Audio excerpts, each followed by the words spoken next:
ఓం సాయిరామ్. ఈరోజు సాయి స్ఫూర్తిలో వెలుగు దారి చూపటం మన కర్తవ్యం.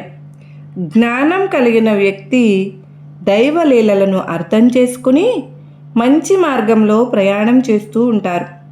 తాను చేస్తున్నది మంచో చెడో తెలియని వ్యక్తి అజ్ఞానం అనే చీకటి దారిలో పయనిస్తూ ఉంటారు. వెలుగు దారిలో పయనించేవారు చీకటిలో ఉన్న వ్యక్తిని కూడా వెలుగు దారిలోనికి తీసుకురావడానికి ప్రయత్నం చేస్తారు.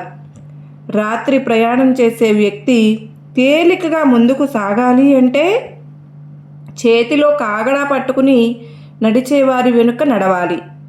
తన చేతితో వీలైతే మరొకరిని పట్టుకుని ఆ కాంతిలో నడిపించాలి.